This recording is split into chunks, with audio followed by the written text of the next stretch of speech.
നമ്മളെല്ലാവരും face wash use ചെയ്യുന്നവരാണല്ലേ. അപ്പോൾ നമ്മുടെ ഫേസിലുള്ള അതായത് ഡേർട്ട്, അതുപോലെ തന്നെ ഡെഡ് സ്കിൻസ് അതൊക്കെ റിമൂവ് ചെയ്യാനും, അതുപോലെ തന്നെ ബ്ലാക്ക് ഹെഡ്സ്, അതുപോലെ പിമ്പിൾസ് അങ്ങനെയുള്ള പ്രശ്നത്തിൽ നിന്നൊക്കെ നമ്മുടെ ഫേസിലുള്ള സ്കിന്നിനെ പ്രൊട്ടക്റ്റ് ചെയ്യാൻ വേണ്ടിയാണ് നമ്മൾ ഫേസ് വാഷ് യൂസ് ചെയ്യുന്നത്. അതൊക്കെ എല്ലാവർക്കും അറിയുന്ന കാര്യമാണ്. മെയിൻലി ക്ലെൻസിങ്ങിന് വേണ്ടിയാണ് ഫേസ് വാഷ് യൂസ് ചെയ്യുന്നത്. Face wash always better than soap അല്ലേ? കാരണം ഈ ഫേസ് വാഷിന് മൈൽഡ് ഫോർമുലേഷനാണ്, അതുപോലെ തന്നെ ബാലൻസ്ഡ് pH ആണ്, അങ്ങനെയൊക്കെ. പിന്നെ അതുപോലെ നമ്മളെപ്പോഴാണ് ഫേസ് വാഷ് ചെയ്യുന്നത്? മോർണിംഗ് എണീറ്റ് നമ്മൾ ഫേസ് വാഷ് ചെയ്യും, അതുപോലെ രാത്രി കിടക്കുന്നതിന് മുമ്പും ഫേസ് വാഷ് ചെയ്യും. കൂടാതെ ഇപ്പം നമ്മൾ പുറത്തൊക്കെ പോയി വരുവാണെന്നുണ്ടെങ്കിൽ അപ്പോഴും നന്നായിട്ട് ഫേസൊക്കെ വാഷ് ചെയ്യണം. അതുപോലെ തന്നെ മേക്കപ്പ് ഒക്കെ റിമൂവ് ചെയ്യുമ്പോഴും ഫേസ് വാഷ് ചെയ്യണം. ഇനി ചിലവരൊക്കെ ഉണ്ട് പുറത്തൊക്കെ പോയിട്ട് വരുവാണെങ്കിൽ നമ്മൾ ഒത്തിരി അങ്ങ് ടയേർഡാകും. അപ്പം മടി കാരണം അല്ലെങ്കിൽ ക്ഷീണം കാരണം ഓടിപ്പോയി അങ്ങ് കിടക്കും, ഫേസ് പോലും വാഷ് ചെയ്യത്തില്ല. അപ്പം എണീറ്റ് വരുമ്പോഴേ ഈ നമ്മൾ പുറത്ത് പോയപ്പം പറ്റിപ്പിടിച്ച പൊടികളും ഒക്കെ ആയിട്ട്, അതുപോലെ തന്നെ ചിലപ്പോൾ ഐലൈനറൊക്കെ ഉണ്ടെന്നുണ്ടെങ്കിൽ ഇതിങ്ങനെ കുറച്ച് ഇവിടെ ഇങ്ങനെ അക്യുമുലേറ്റ് ഒക്കെ ചെയ്ത് ആകെ വൃത്തികേടാവും. അത് നമ്മുടെ ഫേസിലുള്ള സ്കിന്നിനെ ഒത്തിരി അൺഹെൽത്തി ആക്കുന്നുണ്ട്. അതുപോലെ തന്നെ ഒരു കാര്യമാണ്, നമ്മുടെ ഫേസിൽ ഒരിക്കലും സോപ്പ് യൂസ് ചെയ്യരുത്. ചിലവരൊക്കെ ഉണ്ട് സോപ്പൊക്കെ ഇട്ട് അങ്ങ് പതപ്പിച്ച് അങ്ങ് എടുക്കും. കാരണം നമ്മൾ പക്ഷേ ഈ സോപ്പ് കണ്ടിന്യൂസ് ആയിട്ട് കുറേ ദിവസം യൂസ് ചെയ്ത് കഴിഞ്ഞാൽ എന്താ പ്രശ്നം? നമ്മുടെ സ്കിൻ ആകെ ഡ്രൈ ആകും, അത് സ്കിന്നിനെ ഇറിറ്റേറ്റ് ആക്കും, പിന്നെ ആകെ ചൊറിച്ചിലും മാന്തലും പൊട്ടലും ചീറ്റലൊക്കെ ആവും. അതിനൊക്കെ ഭേദം ഫേസ് വാഷ് യൂസ് ചെയ്യുന്നതാണ്. ഞാൻ ഒത്തിരി ഫേസ് വാഷൊക്കെ യൂസ് ചെയ്തിട്ടുണ്ട്. ചിലപ്പോൾ മാറ്റി ഫേസ് വാഷൊക്കെ യൂസ് ചെയ്യും. പ്രസൻ്റ്ലി ഞാൻ യൂസ് ചെയ്യുന്ന ഒരു ഫേസ് വാഷാണ് മമാ എർത്തിൻ്റെ മുൾട്ടാനി മിട്ടി ഫേസ് വാഷ്. മുൾട്ടാനി മിട്ടി എന്ന് പറഞ്ഞപ്പം എല്ലാവർക്കും ഒരു പരിചയമുള്ള ഒരു സംഭവമാണല്ലോ അല്ലേ? എല്ലാവരും യൂസ് ചെയ്യുന്ന ഒരു കാര്യമാണ്. ഞാനൊക്കെ ചെറുപ്പത്തിൽ ആരാട്ടോ വെളുക്കും എന്നൊക്കെ പറഞ്ഞിട്ട് ഈ മുൾട്ടാനി മിട്ടിയൊക്കെ കുറേ വാരിക്കോരി തേച്ചിട്ടുണ്ട്. അപ്പോൾ ഇതിൻ്റെ മെയിൻ ഇൻഗ്രീഡിയൻസ് എന്ന് പറയുന്നത് മുൾട്ടാനി മിട്ടിയും ബൾഗേറിയൻ റോസുമാണ്. അപ്പോൾ ഇതാട്ടോ നമ്മുടെ മമാ എർത്തിൻ്റെ മുൾട്ടാനി മിട്ടി ഫേസ് വാഷ്. അപ്പോൾ ഇതിൻ്റെ മെയിൻ ഇൻഗ്രീഡിയൻസ് എന്ന് പറയുന്നത് മുൾട്ടാനി മിട്ടിയും പിന്നെ ബൾഗേറിയൻ റോസുമാണ് കേട്ടോ.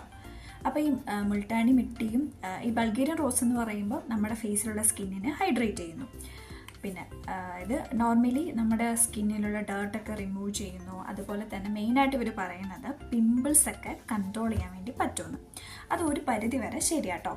കാരണം ഞാൻ ഫസ്റ്റ് സൗദിയിലായിരുന്നു. ഇപ്പോൾ കുവൈറ്റ് വന്നിട്ട് 4 മാസം ആവുന്നുള്ളൂ. അപ്പോൾ പെട്ടെന്നുള്ള ക്ലൈമറ്റ് ചേഞ്ച് ആണോ എന്താണെന്നൊന്നും അറിയില്ല, എൻ്റെ ഫേസിൽ ഒത്തിരി പിമ്പിൾസൊക്കെ വന്നു. പക്ഷേങ്കിൽ ഞാൻ ഷോപ്പിൽ പോയപ്പം ഈ ഒരു ഫേസ് വാഷ് കണ്ടു, ഇത് വാങ്ങിച്ചു. ഇതിനകത്ത് ഉണ്ട് അങ്ങനെ പിമ്പിൾസൊക്കെ കൺട്രോൾ ചെയ്യാനാണെന്ന് ഇവർ മെൻഷൻ ചെയ്തിട്ടുണ്ട്. അപ്പോൾ എനിക്ക് ഇത് യൂസ്ഫുൾ ആയിട്ടാണ് തോന്നിയിട്ടുള്ളത്. പക്ഷെ അതുപോലെ ഇവർ പറയുന്നുണ്ടോ എല്ലാ സ്കിൻ ടൈപ്പിനും ഇത് സ്യൂട്ടബിൾ ആണെന്ന്. പക്ഷെ അതിനോട് ഞാൻ ഒരിക്കലും എഗ്രി ചെയ്യുന്നില്ല. നല്ല ഓയിലി സ്കിന്നായവർക്ക് ഇത് യൂസ് ചെയ്യാം.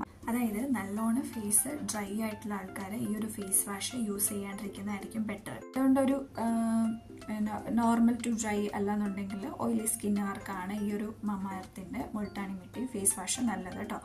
ചില ആൾക്കാർക്കൊക്കെ മീൻസ് താരൻ്റെ പ്രശ്നമൊക്കെ ഉണ്ടായിരിക്കും. അപ്പോൾ സെയിം ടവല് നമ്മൾ ഫേസിൽ യൂസ് ചെയ്ത് കഴിഞ്ഞാൽ പിമ്പിൾസ് ഒക്കെ വരാനുള്ള ചാൻസ് ഉണ്ട്. അതുകൊണ്ട് മസ്റ്റായിട്ട് നമ്മൾ ഒരു സെപ്പറേറ്റ് ടവല് ഫേസിന് വേണ്ടി യൂസ് ചെയ്യണം കേട്ടോ. പിന്നെ നമ്മൾ എപ്പോൾ ഫേസ് വാഷ് ചെയ്യുന്നു, അതെപ്പോൾ ഫേസ് വാഷ് ചെയ്താലും അതിന് ശേഷം നമ്മുടെ ഫേസ് സ്കിന്നിനെ നമ്മളൊന്ന് മോയ്സ്ചറൈസ് ചെയ്യണം. അപ്പോൾ അടുത്ത വീഡിയോയിൽ ഞാൻ യൂസ് ചെയ്യുന്ന ഒരു നല്ല മോയ്സ്ചറൈസറുമായിട്ട് ഞാൻ വരുന്നതായിരിക്കും കേട്ടോ. അതായത് ഒത്തിരി മേക്കപ്പ് ഒന്നും ചെയ്തില്ലെങ്കിലും നമ്മൾ ബേസിക് ആയിട്ടുള്ള കുറച്ച് കാര്യങ്ങൾ, നമ്മുടെ സ്കിൻ കെയർ, അതിൽ മെയിനായിട്ട് വരുന്നതാണ് ക്ലെൻസിങ് ഫേസ് വാഷ്. പിന്നെ അതിനൊന്ന് ഹൈഡ്രേറ്റ് ചെയ്യണം, അതിനുവേണ്ടി നമ്മൾ യൂസ് ചെയ്യുന്നത് മോയ്സ്ചറൈസർ. പിന്നെ പുറത്തൊക്കെ വെയിലൊക്കെ കൊണ്ടുപോകുമ്പോഴേക്കും സൺ ടാനൊന്നും അടിക്കാണ്ടിരിക്കാൻ വേണ്ടി നമ്മൾ സൺസ്ക്രീന് യൂസ് ചെയ്യണം. അതുപോലെ തന്നെ ഫേഷ്യൽ സെറവും നല്ലതാണ്. അത് നൈറ്റ് കിടക്കുന്നതിന് മുമ്പ് ഫേഷ്യൽ സെറവും അപ്ലൈ ചെയ്ത് കിടക്കുന്നത് നല്ല. ഇപ്പോൾ ജോലിക്കൊക്കെ പോകുമ്പോൾ നമുക്ക് ഒത്തിരി മേക്കപ്പ് ഒന്നും ചെയ്യാൻ വേണ്ടി ടൈം ഉണ്ടാവില്ല. പക്ഷേ ഇപ്പോൾ ഈ പറഞ്ഞ ബേസിക് കാര്യങ്ങൾ മാത്രം നമ്മൾ നമ്മുടെ സ്കിന്നിന് ചെയ്തു കൊടുത്താൽ മതി. അത് ജസ്റ്റ് ബേസിക് ആയിട്ടുള്ള സ്കിൻ കെയറിൽ വരുന്ന, ഫേഷ്യൽ സ്കിൻ കെയറിൽ വരുന്ന അത്തരം കാര്യങ്ങൾ നമ്മൾ ചെയ്താൽ മതി. അപ്പോൾ ഇനി മറ്റൊരു വീഡിയോയുമായി കാണുന്നത് വരെ ബൈ ബൈ.